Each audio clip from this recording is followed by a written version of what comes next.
Hello, athletes and fans of bodybuilding. I'm Lenda Murray, 8 times Ms. Olympia, and you are watching Olympia TV, where we bring you the best of the best. Anything fitness related, all of the top athletes, judges, top IFBB pros, great conversations here. So thank you for joining us. We're here every Friday. Thank you for joining us. All right. Helping me to introduce the lady of the hour. Let me first introduce Wendy Fortino, IFBB Figure Pro. Hey guys. Woo! Yes. And Adela Garcia, IFBB Fitness Pro and 8 times Ms. Olympia Fitness. Oh yeah. Thank you. Thank you. Thank you very much. Guys, our next guest, she is multi-talented.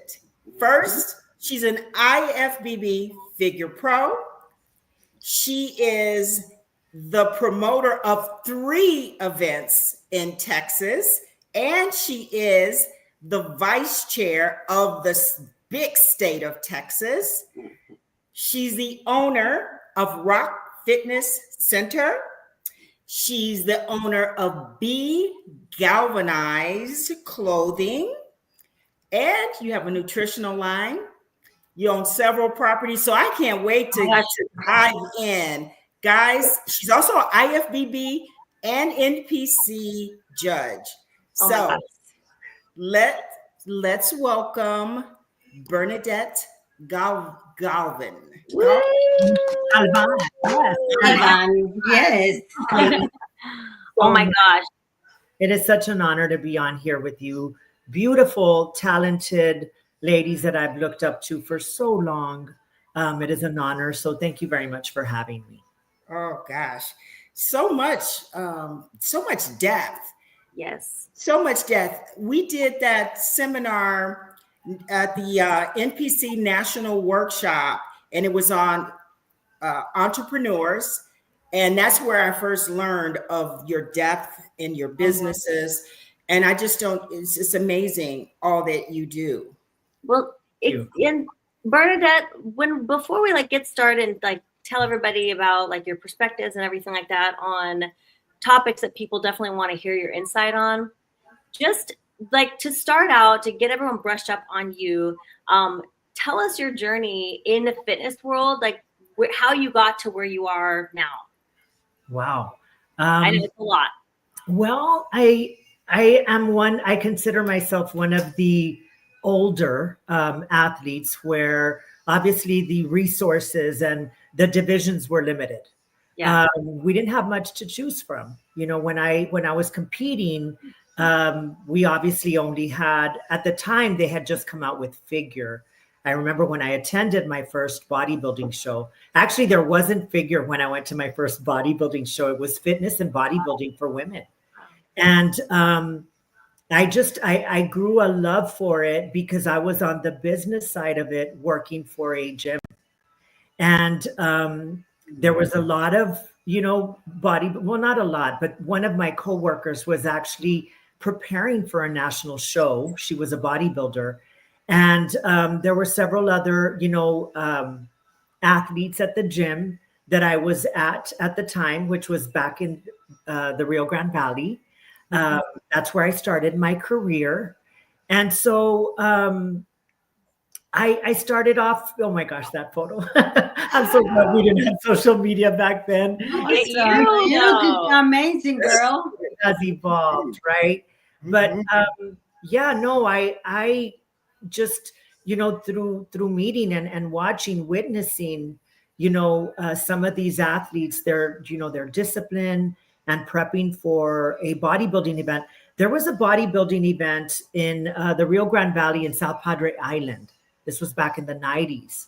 And so that was one of the first events that I went to. And then the second one was the Texas State in San Antonio. Yeah. And I always say that, I don't think if I wouldn't have attended a show, maybe I wouldn't have grown to love it as much. But I remember clearly being at a show and literally getting emotional. You know, I obviously love to speak about my faith, but you know, when we receive the Holy Spirit, we sometimes get really emotional. That's what I felt like. And I knew right then and there that that was something that I was definitely gonna do. And so but yeah, I started off, you know, working for a land developer and a doctor. I helped them open. I was one of their employees for a gym that they opened in the Rio Grande Valley. It was beautiful, gorgeous.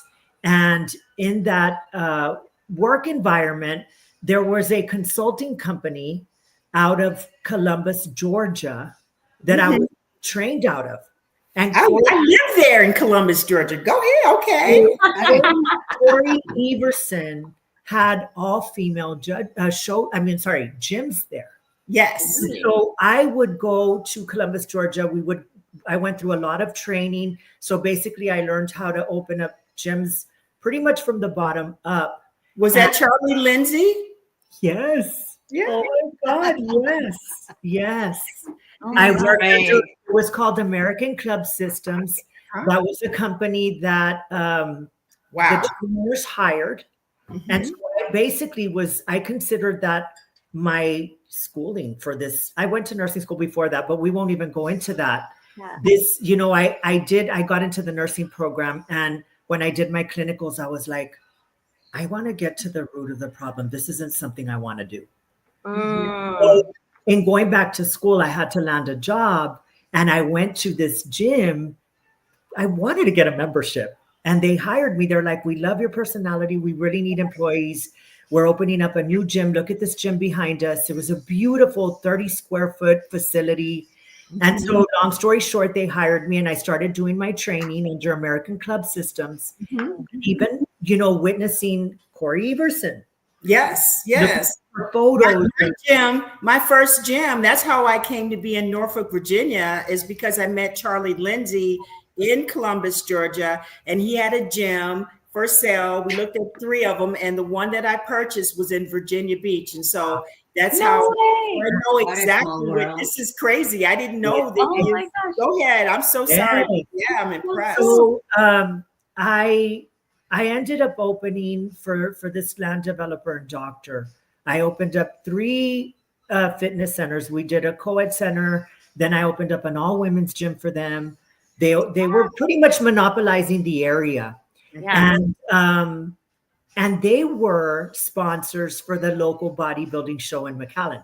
Oh. And so that is how I got into, I obviously as being a sponsor for them, I was very involved in helping them. And I'll never forget, you know, Kelly Ryan was one of the first athletes that I met and became friends with. Okay. Yeah, because they brought her down as a guest appearance.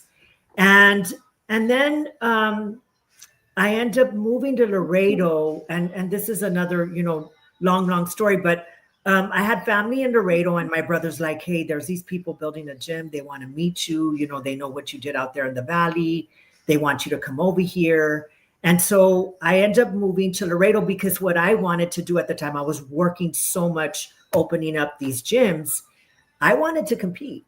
And so I'm like, if I move to Laredo, I'm going to work under one gym. I'm going to have more time. I'll be able to compete.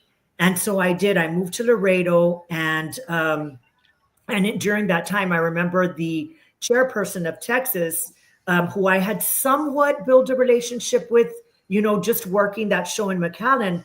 I asked him, hey, I want to do what we're doing out in McAllen. Can I do that out here in Laredo? And he's like, you know what? You can. You just need to give me 1 year. You have to wait 1 year, and then we can let you out a show in Laredo. And so during the time I moved to Laredo, I waited a year. They let me promote my first show, which was in 2004. Wow. I started my first competition, I'm going to back up a little bit, was in 2003. So I ended up going back to McAllen. Once I moved to Laredo, I'm like, okay, now I can compete in this show. I went back and I competed in figure. I won that title there. And then I went off to compete at a stage show, our stage show. And that one qualified me to go to nationals. And then I went went to national shows. I started off in New York. I did the Universe. And then the following year, I did Junior Nationals. And 6 weeks later, I did Junior Nationals, placed 11th. And I'm like, I'm done. This is it. I'm good. Yeah. No. George Farah had gone up to my coach and said, you need to bring her back. I just froze on stage. It was all about my presentation. I froze on stage. My body was ready, but my presentation, I got so nervous. And so I went 6 weeks later to the USA's and I won the title at the USA's in 2005. Wow. Wow. USA, you guys. I won the USA's in 2005. So you won the overall. No, I won my class. Still, wow, that's awesome. I don't remember who won the overall, but there was a bunch of like Gina Aliotti from, I think that's how you pronounce her name. She was in, I think won the overall either. I don't remember the name of the girl, but nonetheless, I won my class. I was in class C or B. And, but I started promoting in 2004. Wow. Simultaneously, that's a lot. Oh my gosh. So wait, you won your pro card in 2003? No. I started competing in 2003. Okay, so when did you do shows before I went to nationals? Okay, and then what year did you win your pro card? 2005. Okay, 2005. My gosh. Yeah, you had a meteoric path there. Yes. But Adela can tell you because I was obsessed with Adela. I loved her so much. I would hire her to be a guest appearance at my shows when I first started. And they were small shows that I started with in Laredo, Texas. And I promoted in Laredo so I've been promoting since 2004. Wow. In 21 years. I started in Laredo and then I moved my show to Corpus Christi. And then when I added the pro divisions, I moved it to Austin. And then when I moved to Austin, Sandy Williamson gave me the state show. That's when she came to be the chairwoman of Texas. And she said, I'm giving you the state show. And that's how I ended up with 2 shows. And then 3 years ago, they gave me the show in McAllen. And it's crazy because I'll never forget. I really had to think about that one. I was like, look, let me think about it before I say yes. And when I decided to take over, it was like 7 months into, my show. I was getting ready. I'm like, I need to make a decision. I have to promote, And I was in the shower and I told my husband, oh my God, it's been 20 years to date since I competed at that show. That's something. So you own the show now. I mean, you're the promoter of the show. That's just. God brought me full circle.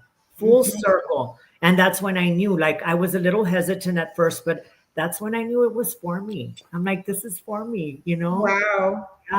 Yeah. And so many people chiming in too. They love you.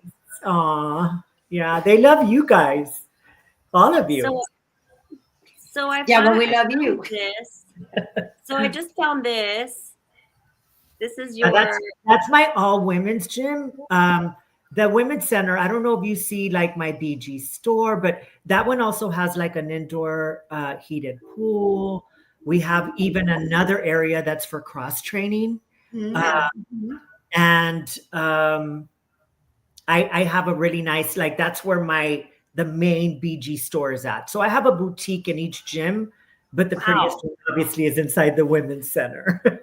Wow, that's so cool. This is very interesting. You know why? Because I know Bernadette for so long, and I never knew her whole story about how and all your businesses. I always thought that you were just promoting. I mean, I knew that you had a gym, and I know that you invited me to guest post at your show so many times. Even when the shows were small, you still brought me in, and it is incredible just to know everything that you have done and everything that you're doing. And not only that, I have to add that, Texas we do everything bigger in Texas, right? It's the biggest state. And we have gone through different changes over the years. And I cannot tell you that, Bernadette have always been Once Sandy came along, everything changed, and Bernadette being by her side, it's like everything just feel so easy, and it feels so nice, and everybody just worked together. So we really appreciate everything that she does, and coming into Austin, like at first I'm like, oh shoot, Bernadette is coming to Austin. I know the way that she promotes is big time, but at the same time, you know what, it's always I always tell her every time I go to her shows, I'm taking notes, because that's important. We all as promoter, we all need to grow instead of put yourself short, because you're really good. Instead of us trying to, get upset, maybe, Bernadette had put a lot into the sport, and she does it, everything she does it well, and more than well, I have to say. So I have a lot of respect for her and everything that she does. And not only that, she always send me like goody stuff with Be Galvanized and everything. So, but no, I truly, you have made me grow as a promoter, because it is important to get back to the sport and do it. And if you can do it in a way that it's big and it's nice, and athletes are always going to be like, oh my God, I want to go back to that show. Of course, we all going to help each other. So I truly appreciate that. And just knowing your story is amazing, because I didn't know all that, girl.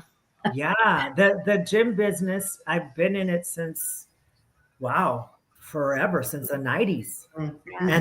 And it never, like I said, I started in the Rio Grande Valley, and I'm very grateful for the leadership I had there. It's funny because like 2 weeks ago, one of my managers, his name is Brian Cutbirth. He was the general manager of the gym I was working at. He also obviously worked under this consulting company.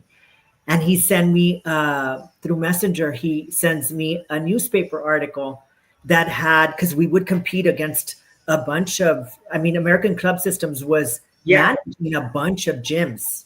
Yes. And so I was always number one salesperson. And I was number one in our in sales, and our club was number one in sales as well. So he sends it to me, a picture. Oh my God, I was so young.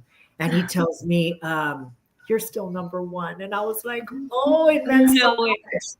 But when I moved to Laredo, I was an employee.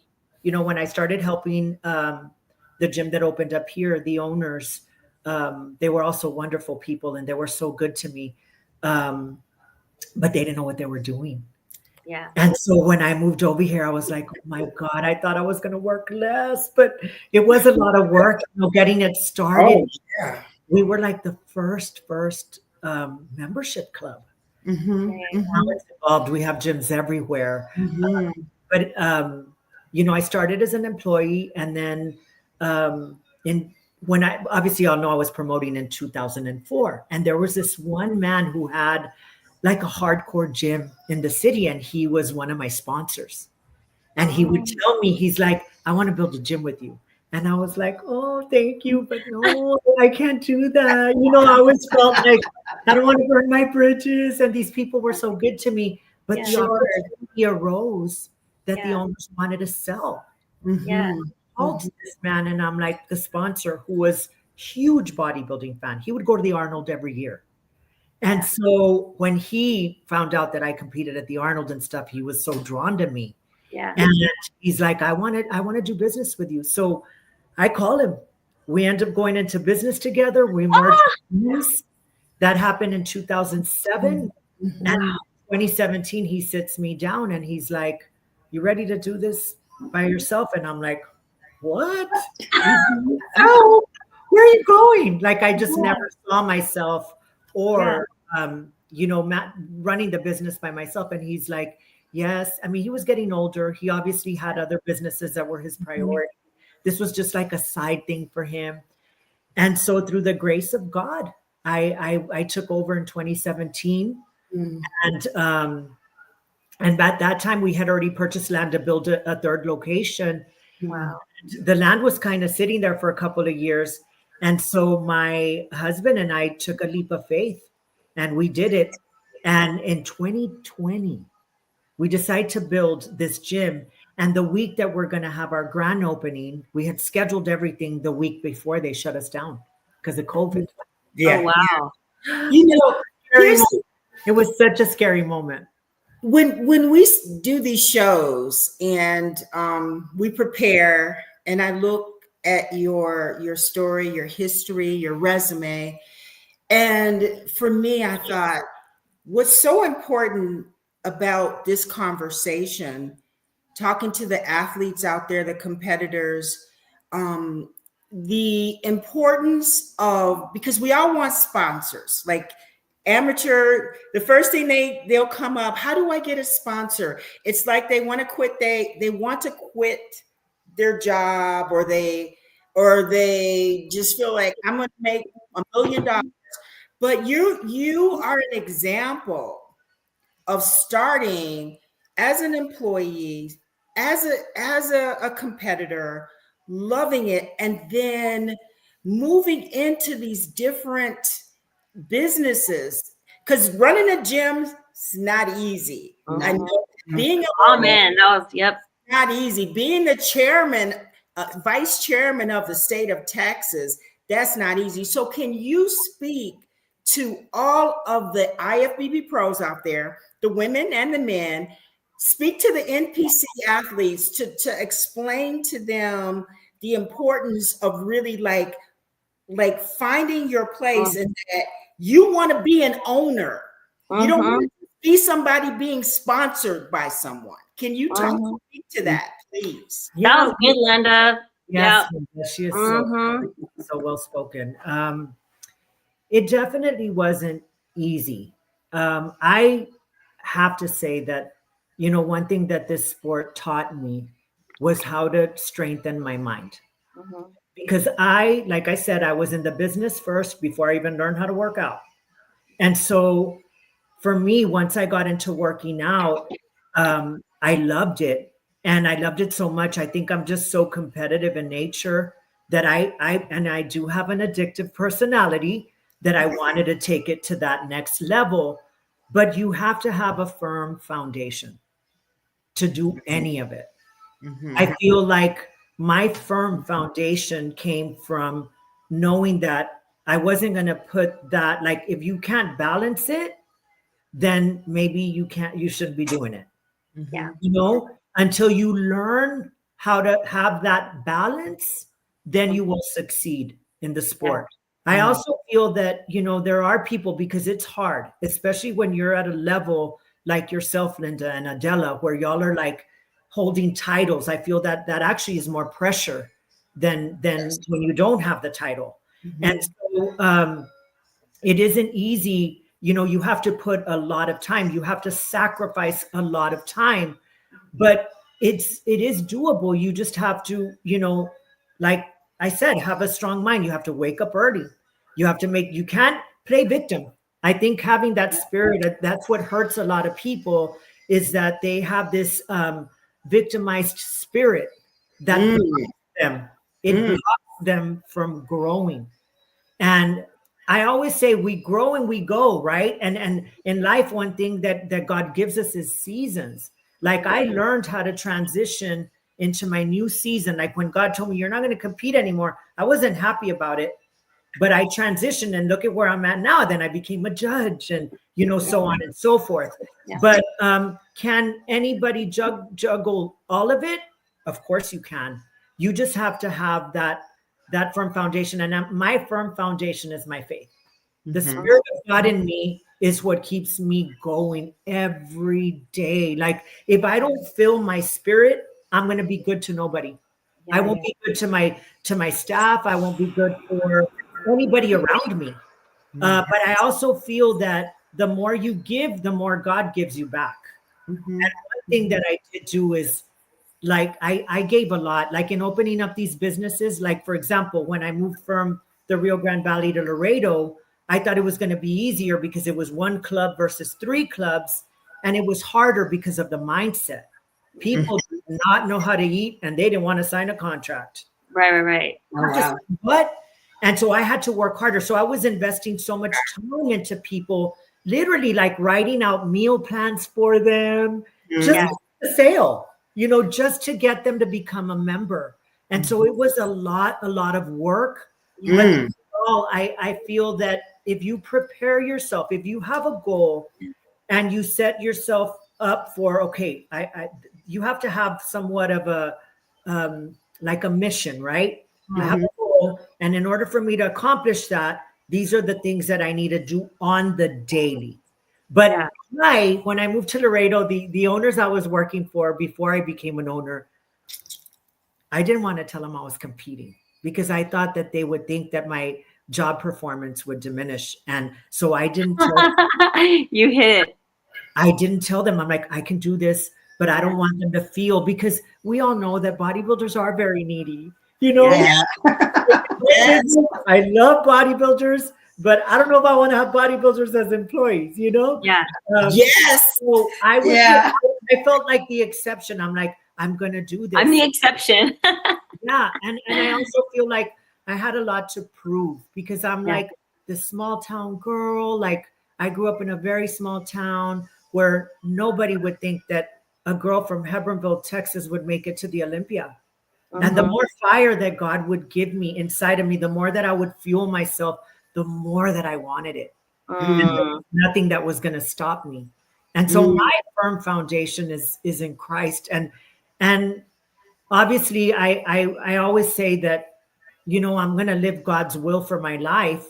And at that time, obviously he had me doing that for a reason. And to also put us on a map here in the city that I live in, and to let other people know that you can do it. And sure enough, like, we have people turning pro here, like athletes that are professionals now in the area. And I feel like, without sounding, arrogant, but I've kind of paved the way. And that's why I tell them, like, now, Adela, we do so much here, like the workshops and this, we're always, there's resources now that people didn't have before. I mean, I made mistakes by how I was wearing my suit. I didn't have help posing. Nobody helped me pose. So my presentation was what hurt me. I could have probably earned my pro card sooner, but I feel that, the desires that God puts in our heart, like, be careful what you ask for, because they will come to life if you believe. Like, one thing that I've always said, if you believe, you will receive. Yeah. Yes, you have to believe. It seems like you have endless hustle, but I feel like you early on, a lot of people are like drawn to you. You have people attracted to you, drawn to you, and you also have this endless hustle. You're willing to like follow through and continue on. And to Lenda's point, I feel like there are a lot of people right now, they want everything right now. Like, they see where you're at in life and they like, I want that, right?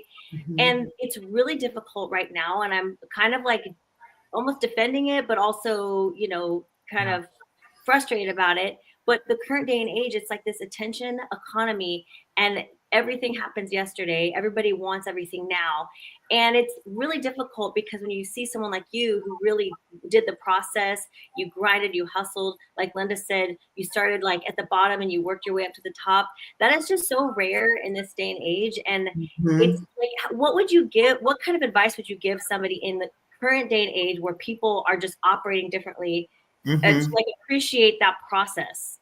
Well, that's just it. You have to be grateful for today and enjoy the moment, because, like, for me, I mean, we're talking starting to work at the gyms in the 90s. If you think about that, like me promoting, I'm telling you, I've been promoting for 21 years, but people didn't hear about my promotions until what? After the pandemic? Right. I do. Yeah, you're right. It takes time. It takes time. And I feel like people aren't patient. They just don't have the patience. They want, they want it right then and there. And I just think that, you have to be patient with yourself. You have to obviously believe in yourself and be willing to put in the time. You have to be willing to put in the time. If you're not willing to put in the time and you're forcing something, chances are there there won't be, like I claim, that firmness, that firm foundation, Yes. Build that first in order for things to grow properly. Mm-hmm. You see, when you're saying that reminds me when we spoke after I test judge at national. I test judge at nationals, right, back in November last year, and judging is not easy. A lot of people think judging is like you go sit there and everything is dandy, and people just like to talk bad about judging. Bernadette called me. She's like, "Oh, Mama, Bernadette she just has such a good heart that she didn't want to tell me straightforward, hey, you messed up, you didn't pass, you guys didn't pass." But she just said, like she said, you guys need to judge more, and she's absolutely right.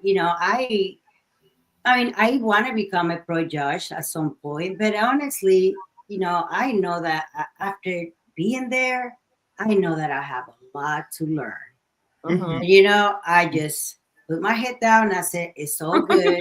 just, we will continue to judge in Texas, no problem, because I have a lot to learn. Because when You didn't kill it.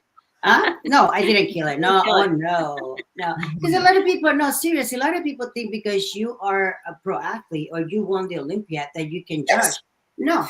No, that doesn't mean anything. Just the same thing when people think of, because I'm an IFBB pro, I can coach somebody. No, you need to put your time, you need to have experience, and you need to be humble. And I just like that experience humble me a lot. Because you know what? I have a lot to learn. And what I told Bernadette is like, just put me to judge and I will sit next to you and you teach me the way, because it's not easy. So, Yeah. But being a judge it's definitely not easy, but we're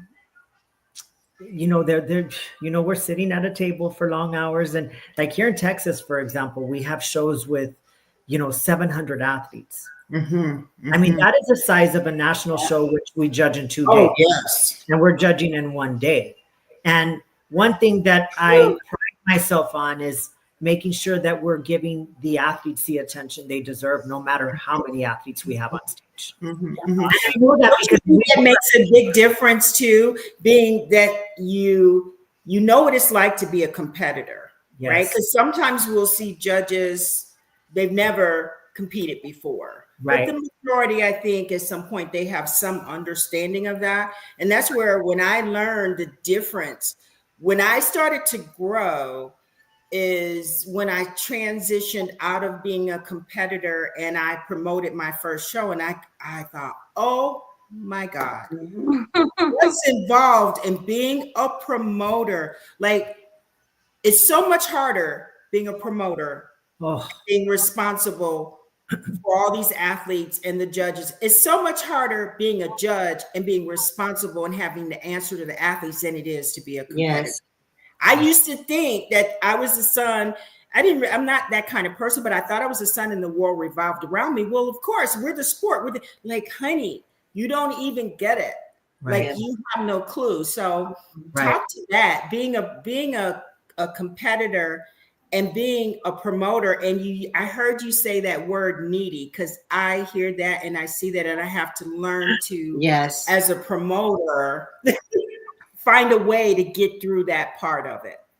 Yeah, I mean, promoting is definitely not easy, because I mean, in my case, when I started promoting, I wasn't judging at the time, so I wasn't traveling a lot, in the state and stuff. What I was doing was what I consider very genuine. I remember my dad, and I actually get really emotional because my dad used to go to my shows, and my dad was like a really, really good chef. That was just his hobby. And people would go just to buy his food. You know what I mean? And that's really how we started. Like, I grew up in a family that loved hosting people. Yeah. And so for me, it was always about hosting the staff and hosting these athletes. And the time that it takes to, like, the way athletes prepare for a show, that's what promotions is. You have to promote for a whole year. A whole year, it's work. There's a lot of things you have to order. There's a lot of people you have to speak to, the logistics of it, the venues. I feel like the further south you go, the harder it is. Like, I've had many challenges trying to find the right place. Yes. Adela can attest to that. And so it is a lot of work that we put into it. And I know that athletes don't understand that side of it. Until, unless they, compete at different shows. And then, because I do get that a lot. They're like, oh my God, you do such a great job. And I have to, give a shout out to my husband for that, because he's really the one that is all about the details. Yeah. So it's not a one-man team. It takes a village to put on these sports. A lot of people. Mm-hmm. A lot of people. And one thing that I have is a lot of support. I have such great friends. Like, I can't even consider my team like a staff. Like, these are just people that, hey, what are we going to do this year? Like, they just want to get together and help me put these shows on. And so, to the athletes that are competing and that want the feedback, like, we have a queen of all queens, and we know who she is. Yes, Sandy. She is the best at giving feedback. She will stay till the end. I get hangry, and if I've been here to 10 o'clock at night, the last thing I want to do is get feedback. You know what I mean? Yes. And so it is difficult, but it's also difficult for the athletes to understand that. Yeah. So we're trying. I know here in Texas, I mean, obviously it is all about the athlete. Yeah. So we are trying to find a system that works. Like, I'm that promoter that doesn't mind bringing in extra judges just to help us with the feedback. And lately we've been doing what we call live feedback. So we take our notes, like Sandy's like, give me your notes. And we share each other's notes. So we can attack it a lot faster, and we're not there till midnight. Yeah. She might be mitigating her email supply too. I'm sorry? She might be trying to mitigate her emails too, because I know that if she gives feedback at the show, she's like, figures she'll probably get less emails. Oh, yeah. I know this is a lady that's like, oh, I'm down to 400. And then now I'm down to 200. And I'm like, holy cow. Yeah. But yeah, the sport is somewhat, selfish. And we know there's a lot of ego in our sport. And so I do try to teach humility more than anything. Stay humble. Like, for example, a loss. Like, I remember when I had to speak at the first women's workshop, I'm like, I went to the Olympia. I was probably last place, but I was so grateful to be there. Yeah. It was a win, and I just wish that more athletes, saw the glass half full, not half empty. Yeah. Amen to that. I wish a lot of the athletes also would really understand the role that they play, and to participate more in the shows. Like, go to a show, like, go to shows, test judge, Yes. ask to be help with expediting. What can I do? And be sincere about it, because it will make you a better professional. Oh, definitely. I always feel like Adela was saying earlier, like, giving back is so important, because if we truly love something that much, like, I know a lot of people have said, like, bodybuilding saved me. Bodybuilding, helped me a lot in just my business, in, for example, starting my brand that I didn't even think about. That was my husband. He's like, you have the crowd galvanized. We're going to be galvanized. Yeah. Like, I don't want any more. Like, but when he said that, I was like, wow. And so I think if you are open, if you have a grateful heart, that God, like, you are opening yourself for goodness to come in. You have that hardened heart, and like, oh, you owe me this and you owe me that. It's like you're blocking yourself from all this goodness. I also think that when you're, like, as a judge, right, you're giving people feedback and you're trying to explain, where they place in the grand scheme of things and how they can improve. Right. I think for a lot of athletes, they think that judges, like, specifically don't like them or are specifically marking them down.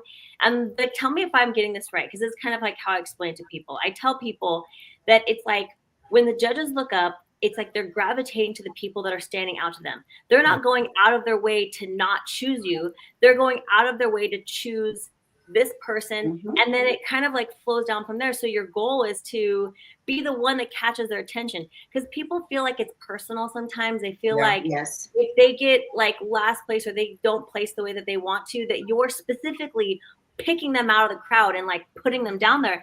And it's like, that's the glass half empty thought mentality, right? Yes.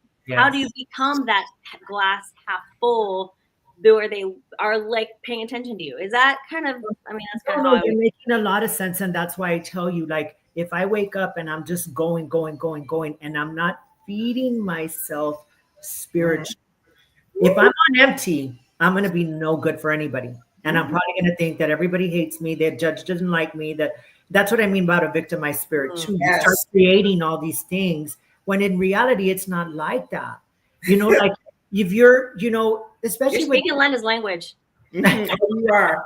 Yeah. No, you know, for me, you know, it is challenging, you know, when you're dealing with a new level, like you go from judging amateur and then you go to the professional athletes. These are athletes that obviously have put in a lot of time. They're trying to qualify.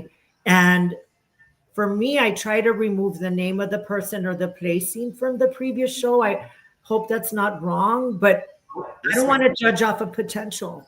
Right. I want to judge it like, did you bring it that day? Yes. Sometimes, especially for females, it's hard, our hormones, even for male, like to dial yourself in, it's hard to dial yourself in 2 weeks apart or a week apart, you know? And so just because you won the week prior doesn't mean that you're automatically going to win the week after. And so I don't want to, like, I want to sleep good at night. I do.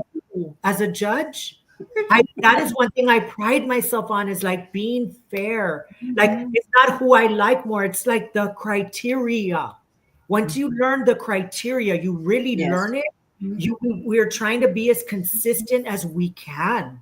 Is it a subjective sport? Yes, it is. And you're going to get people talking, oh my God, especially if you're a female judge. I feel like people can be really mean sometimes. Yes. But, you know, luckily I try not to let those things, you know, get to me. And if I did, I probably wouldn't be judging. Yeah. And I might be doing an injustice to other people's growth. You know? And so, it takes a strong person to judge.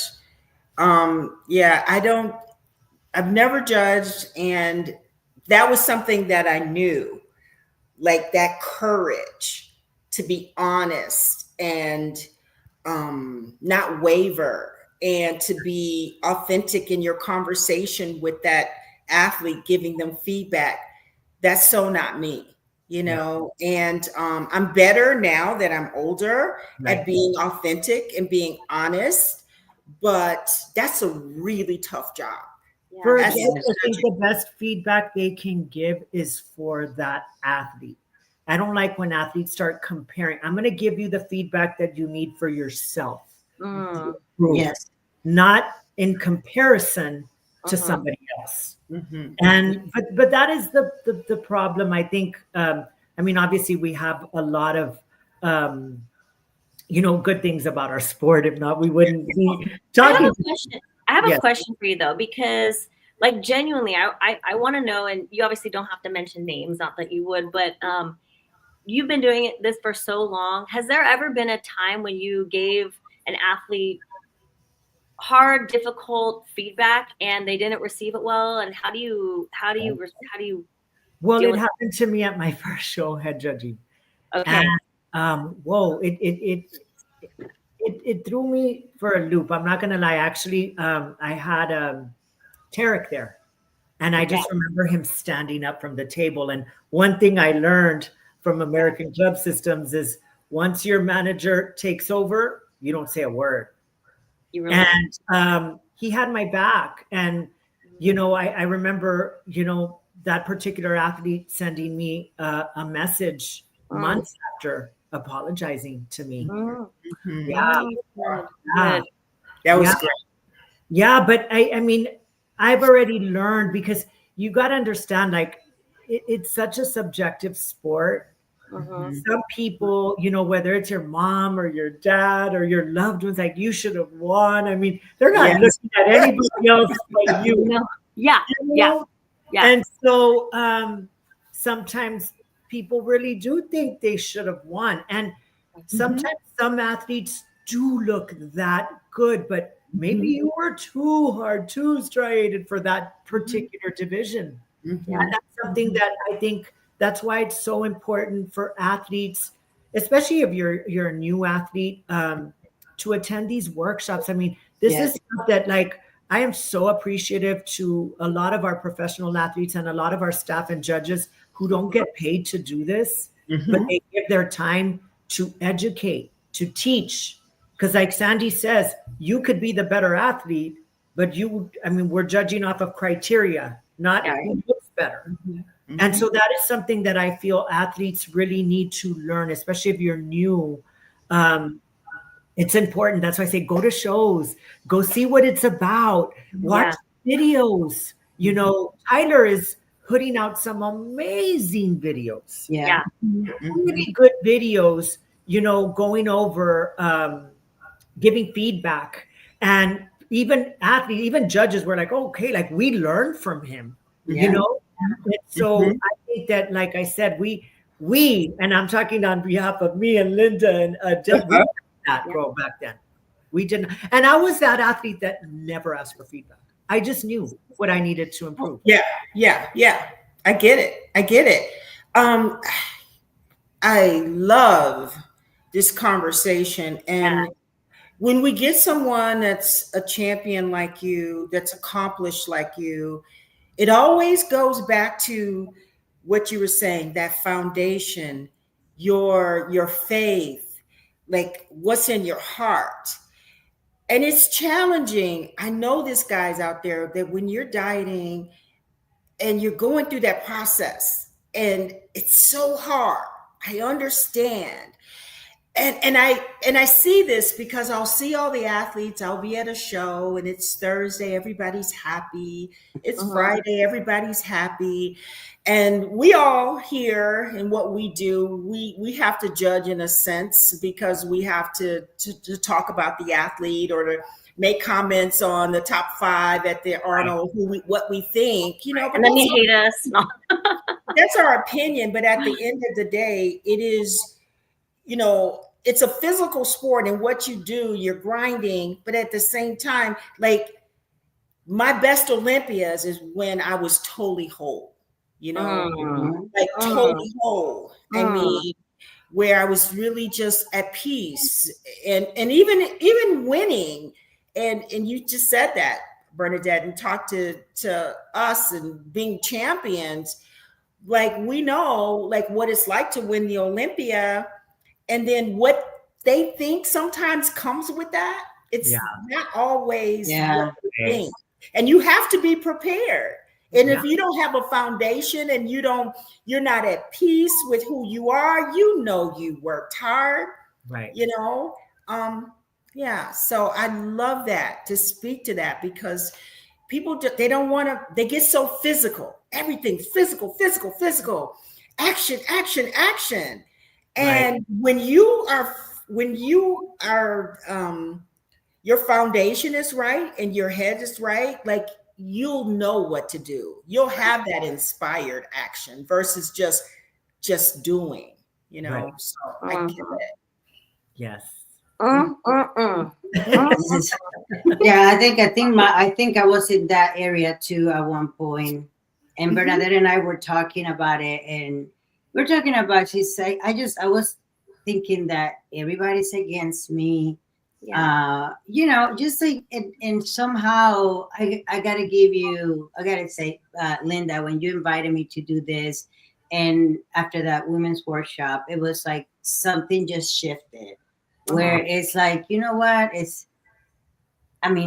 nobody's against me.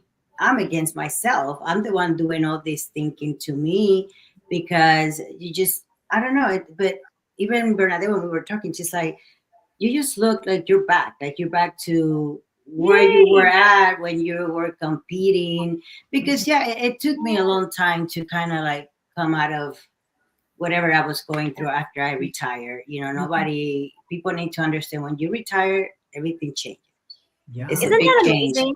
Just the Yes. energy change, like our ability to literally shift our perspective on a situation and how it can change literally everything, our entire energy space. Yeah. Crazy. I mean, Bernadette was one that we had a workshop. I went into an office and I kind of wore myself to her and I told her, and you know what I was going through. And, you know, she just told me, you just got to have faith. You will get out of it. You will get through this. You know, you just got to have faith. But it took me a long time, you know, ups and downs. You know, going back to, you know, God gives us seasons. And I feel like in Adela's case, you know, like winning 8 times, and sometimes you don't know anything else. Mm-hmm. So the transition to her new season wasn't something it wasn't easy for her. Mm-hmm.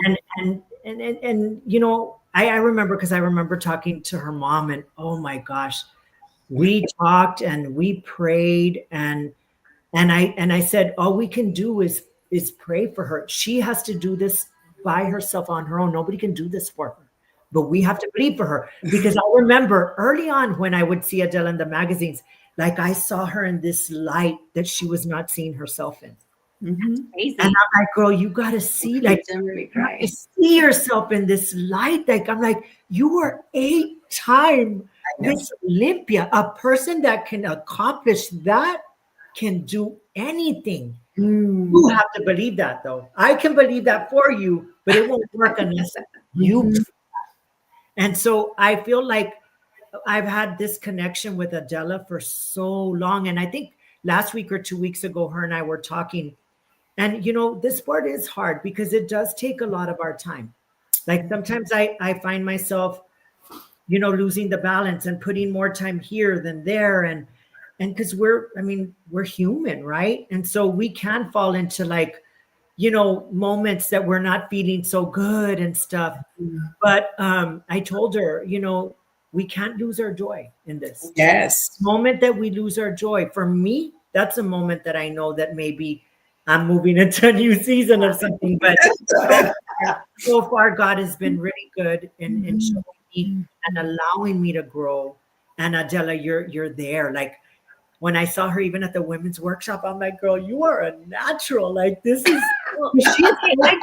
I do want to speak to this really fast because I feel like in this industry, in this sport specifically, people go through so many highs and lows. I feel like the majority of the population is like somewhere in the middle, like, you know, between like 4 to 6, like 4, 5s, and 6s. In bodybuilding, you hit 10s and you hit 1s. Yes. 1s and 10s. I'm talking about your emotional state, right? Mm-hmm. And it's very extreme. And when you're up at that 10, let's say you just won a big show, you just became Miss Olympia, something I've never experienced, but like I can imagine that's like the highest of the high. And it's an impossible level to maintain at for a long period of time. It's very short-lived and fleeting. Mm-hmm. And then you come down to a 1. Being able to, and when you're at the 1, it could feel like the world is against you. You know, you experience the top and then like the bottom, and like the energies can all get so weird and cloudy and murky and make you just feel like, you know, energies are just not for you, and they're all it is a crazy phenomenon, and it's really hard for people to figure out how to manage through that. The thing is, speaking of energies, like energies don't lie. And so if you turn on the TV, if you know, are scrolling through social media, like there is so much bad news around us. Yeah. Like, shut it. Yeah. Like, that's what I'm saying. Like, you have a goal.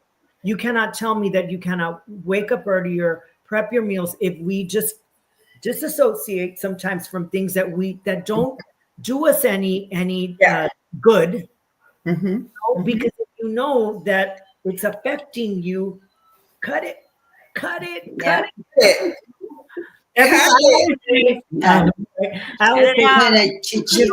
Problems, you know, we're always going to have problems, always. But there's a solution to every problem. Yes. One thing I'm against and I'm allergic to is the same problem. Give me a new problem. Right. You're allergic to that. I love it. Yeah. Yeah. Yeah, Man. but I'm very proud of Adela. You know, she is so loved. She just being around her, she's so funny. She has She great is. energy.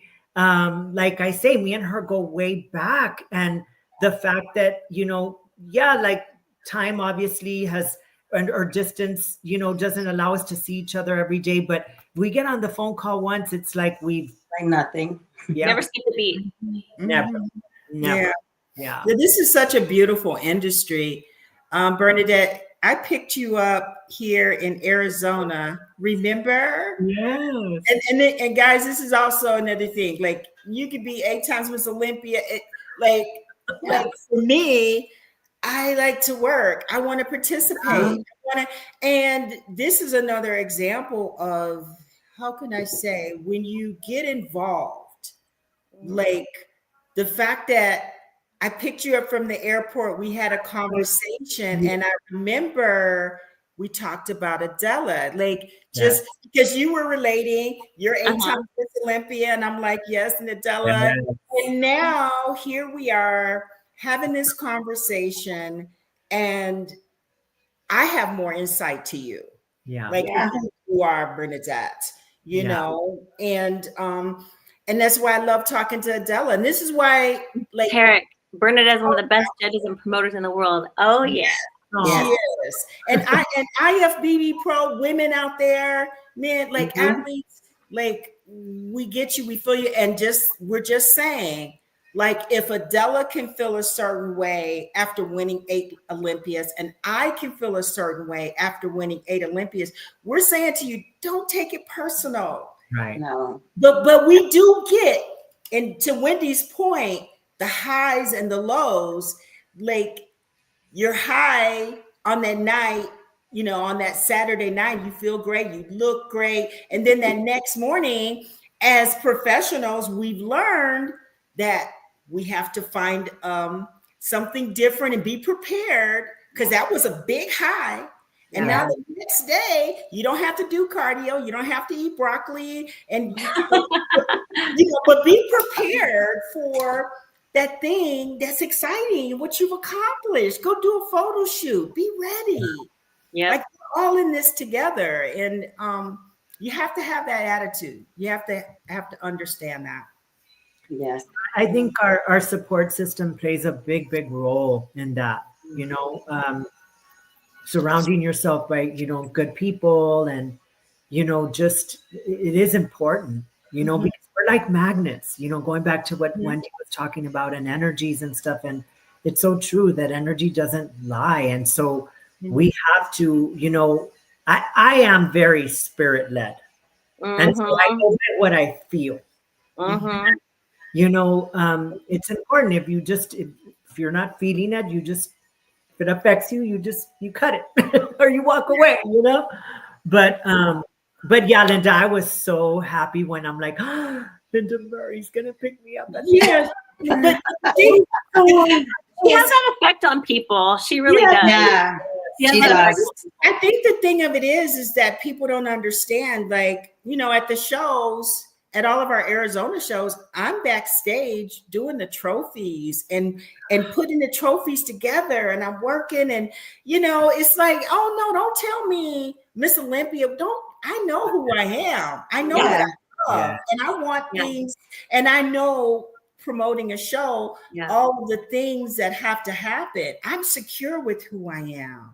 Yeah. Well, that's one thing about you, Lenda, is you're everybody wants to like put you on like a queen throne, and you won't let them. You love, because you love being like one-on-one with the athletes, and you're always in the mix. And you are so like humble and down to earth, and you don't allow people to put you in like the queen throne, even though everybody wants to.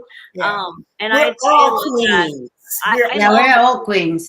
We're all queens. The commonality actually between all of you ladies is, you know, being like up here, but still like staying and maintaining that you know, that humbleness, that humility, like Bernadette was saying.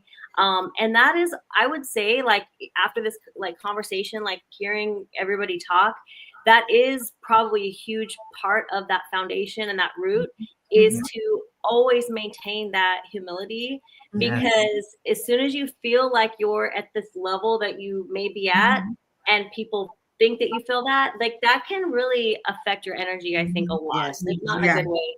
Yeah, you're a hard worker, Wendy. You're a very hard worker. You are. You started me as a promoter. You emailed me. What was that? 10 years ago or so, and just emailed me, and I was like, wow, like because she wanted to compete and she was asking me questions about Norfolk, and I'm going to tell you, athletes, you guys rarely do that sometimes. You know, so it is what it is, right? Yeah, but we're coming up on that hour, guys, and it's time for us to wrap it up. And this was so quick, so fast, so amazing. This was amazing. This was really, really, really nice. I really appreciate you guys having me on, and I can't wait to see all of you beautiful ladies again. I know, Wendy, hopefully we can have you down in Austin for the Republic of Texas. That's the plan. Yes, and Adela, I will see you March 15th at our workshop. Yes. See you. And I hope to see you soon. Yes, and your shows, 3 shows. I have the dates here. The Republic of Texas is July 12th in Austin, Texas. RGV Classic is August 30th in McAllen. Yes. McAllen, Texas. And then you have the Texas State Pro-Am and the Naturals on November 7th. Thank you so much, Bernadette Galvan. Thank you. Thank you, guys. Love you. Thank you.